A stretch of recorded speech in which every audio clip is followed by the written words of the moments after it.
The What to Next podcast helps you build a TBR of future favorite books. In each episode, Lauren and Mean interviews authors and book influencers to recommend books they loved for you to pick up today.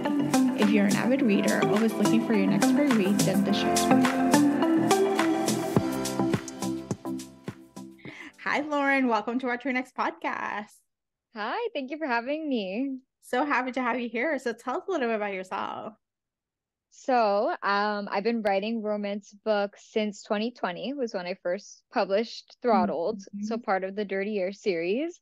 And it's really kind of kept going since then. I started with one, and it's kind of like, when you read, one book and then you keep going and going and reading more chapters. So I started one book and kept writing more and more books, and here I am. I gotta tell you, the Throttle came in as an FYI, as a Formula One, which is like somewhat popular, like now it's like a fairly popular, community. Like even my parents watch Formula One. I was like, what? No way. Yeah. They were like, yeah, this one. I was like, what are you talking about?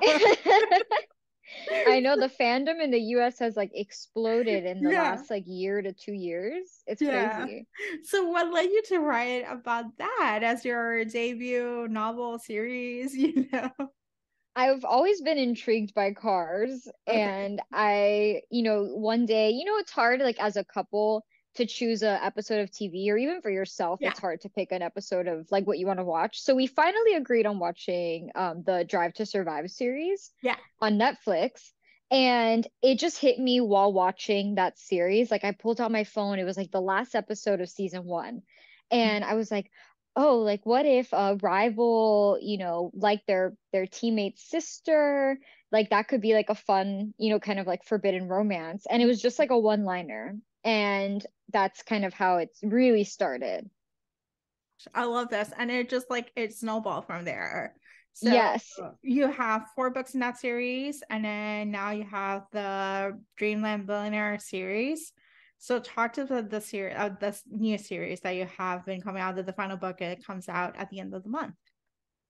I know it's really wild to think that it's the final one, because I've grown up in Florida my whole life, and I've been to all the amusement parks plenty of times, to the point that I could tell you about almost pretty much every ride at these different amusement parks, because it's what you do.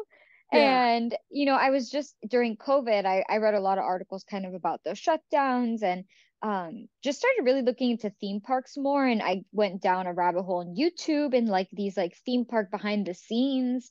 And what I became I just used to go to parks became like this, I knew a lot about parks, and then it just like the storyline kind of evolved from there. I love this. Yeah, I moved to Tampa in 2021, and I actually have an annual membership to Disney. I have not used it.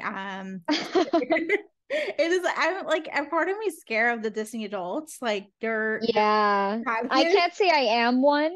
I can understand. I enjoy like the Disney environment, but I'm not like a Disney adult. Yeah. Like my ideal world will be like I'll go to Epcot, eat my food, read my book, walk around, maybe do a ride or two, kind of like deal. Like I'm probably more of an Epcot kind of casual, casual like Disney person, as opposed to being like, I was telling a friend, I was like, yeah, I'm gonna take like a vacation, like just go to a couple parks, and she's like, you're not going to Animal Kingdom? And I was like, yeah, no, I have no interest whatsoever seeing the animals, so I think because of the Avatar, it's really popular. It's really popular, but I'm like, I don't know. So I'm like, I'm casual, like I want to dip my toes into Disney World, but I'm like, I'm afraid to just go in. But your book, as I was telling you before, was keeping me company today while I was listening to it. And I was like, oh, this will be so fun, so excited to see this behind the scenes, and like, how did this made, and like the cast members and all the fun stuff. Yes. Well, I went to college with people that did the Disney like program. Yeah. So it's a lot of different things that influence the story in a way, but you would hear kind of their behind the scenes of like, oh, it's this, 6-month internship. And some people extended it, a year and a half, and then they end up working there. So kind of like learning their perspectives too. Give a bit of influence as well. Yeah. All right. So let's chat about like the predicament that your heroes have and that leads the story to happen. So grandpa left Will you know, Yes. and each hero has a story, you know. They do. And I think with the grandpa, it became like this funny, like side character that never really was. Like Yeah, he's there, but and you as a reader, it's kind of this like I don't know if the proper term is like breaking that like fourth wall or something, but yeah, it's like as a reader, the grandpa's kind of like behind the scenes, like messing with them. yeah, um, and whatnot, and like that the intention is to kind of fix their lives in a way, but then yeah. the characters don't know that, so like we're in on that, and then they don't. So he became like this fun tease that I've done with like my readers and whatnot on Instagram, and people like make reels of him. It's hilarious. Yeah, so for the listeners who have not picked up the series, the grandpa leaves passes away, and on his will leaves each of the brothers a set of things that they need to do in order to get the inheritance.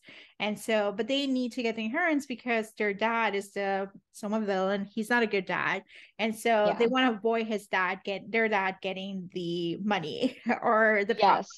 or any type of things. And so They don't like him. they don't like him. So each one of them has a task to do. So the first task is like actually build a ride and do this. There's another Mhm. one that has like marry a girl and impregnate her, you know? Kind of an unfair balance. Yeah. So each one of them has a task and they're not happy about it, but they want to get the money. You know? Right, because they're so motivated by money, Yeah. and by the power dynamic of kind of like screwing over their father, Yeah. really at the end of the day. Like that's the driving force of this. Plus, $25 billion sounds amazing to anyone who could I say know. no. Who can say no? I think they're more motivated by like, I don't want my dad to have any type Hmm. of touch, any type of money or power or any type of thing. So Right. they'll do everything they can for that. The money is important because they grew up with it, but I feel like they haven't grown up without it. So they don't, they don't feel the need of like, oh, if I lose Yeah. money, it's not like they don't know what being poor is. And they learn Right. that. I think they learn that by with the interactions they have with the other characters of what being poor looks like in quote unquote, which is middle class or Right. like To us them. plebeians, yeah, Right, right. Us people that live in like normal everyday lives compared yeah, to them. And it's hard, like I'm absolutely not, nor never will be a billionaire. So it's yeah, like making them kind of relatable in a way. Like they have parent issues too, but at the same time, they need a reality check because yeah, they live on another planet. They could afford another planet. I mean, it's just like you're absolutely correct of like they are doing it for the dad mostly. yeah, And I think, eventually it switches for them of they're motivated by their own, like, maybe I actually want this. Like maybe I do want a child or a family. Maybe I do yeah, want to become this director of this park. yeah, yeah. And then Cal. And it's good. So let's chat about the final offer, which is the final Mhm. book, and they can be read as a standalone. You can read them out of order, but it's best if you read them in order.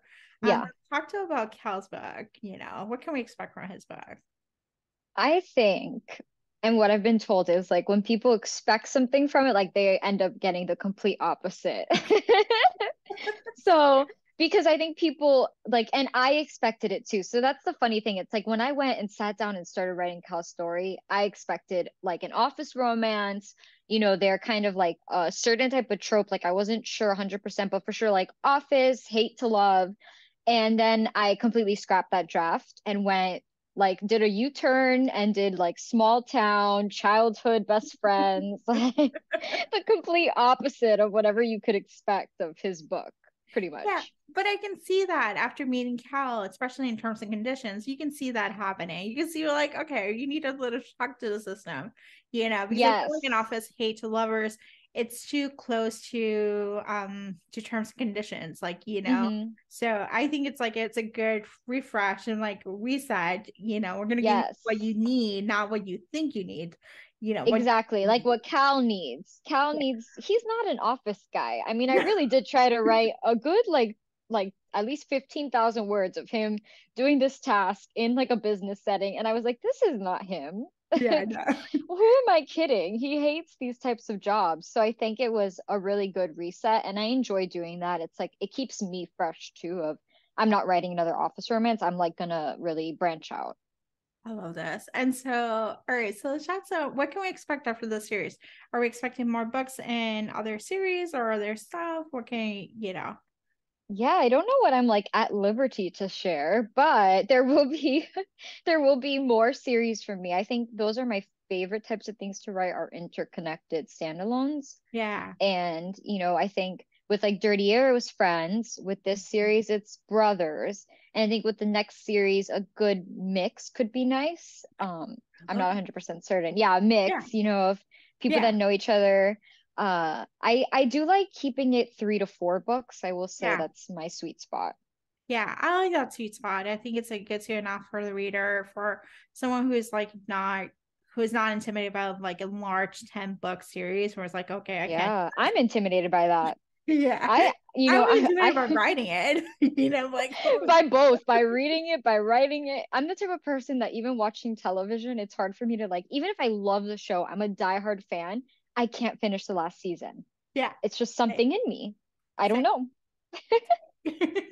So I like I would have commitment issues. Yeah, so I think it's like a good sweet spot. So I'm glad that we're going to get more books from you, and I'm glad that we're starting to get some audiobooks too. So which is Yes. exciting.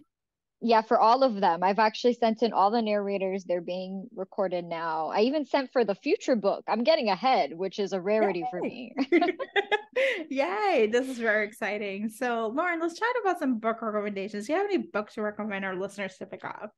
Oh my goodness. I have a very strange taste. By strange, I mean like eclectic of it's kind of everywhere as far as romance goes. Okay. So I would say if I was recommending more like contemporary, Mhm. I loved picking up Elsie Silver's books. Yes. Yeah, I don't know if you've read her. Yeah. Yep. The her first series, like the one that's complete, that's the first time I read her and I really enjoyed all of them. So like if that's, the contemporary mood, I would recommend Mhm. that. I did finish, and this is kind of cheating, but an arc for Happy Place by Emily Henry, and I really enjoyed it. I read that Yeah. too. It's so Oh good. yeah. It was really good. Like I felt like I just like wanted to be part of that group of friends. Yeah. And it reminded me the importance of friends. Yeah, I was like, where do I find these people? And why didn't I meet them in college? Why do and why do we just like spend all this time like going to this trip and having these memories in this beautiful house, I know.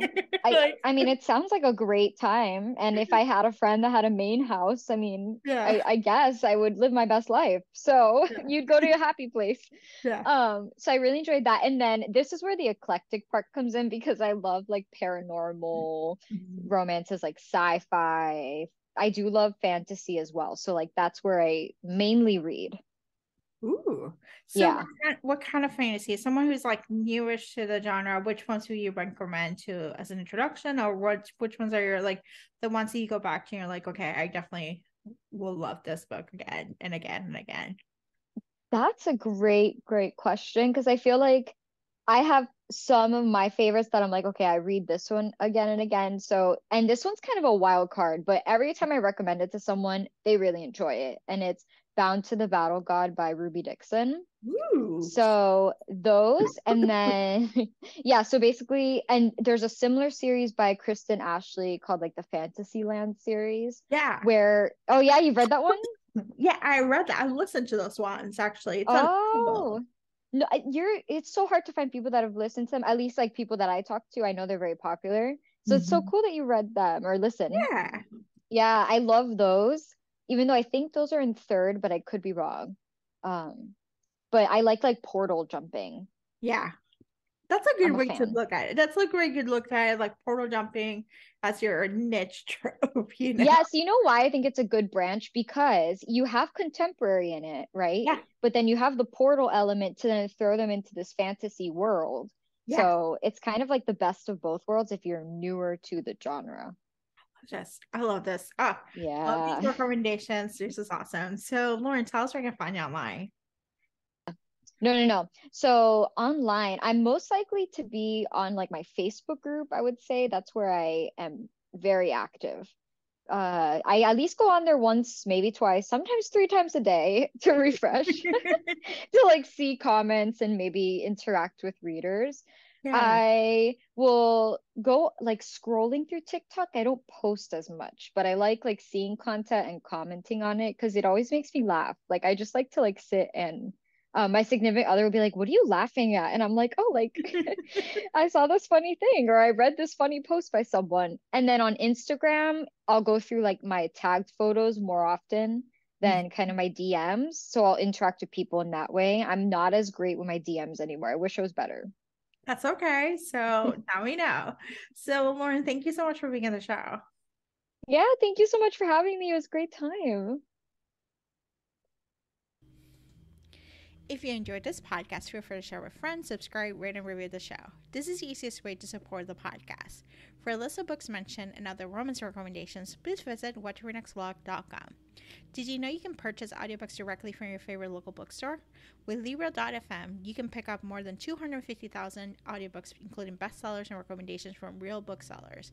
You'll get the same audiobooks at the same price as the largest audiobook company, you know the name, but you'll be part of a different story, one that supports your local community. If you're new to audiobooks, there's a perfect way to squeeze into more reading into your busy life. Listen with the free Libro FM app while you do your chores, walk your dog, relax at home. The Watch Read Next podcast has a special offer for our listeners. Get 2 audiobooks on Libro FM for the price of one with your first month of membership. Use code WhatToReadNext. This offer is only valid for new members in Canada and the US. Thank you so much for listening and have a great day.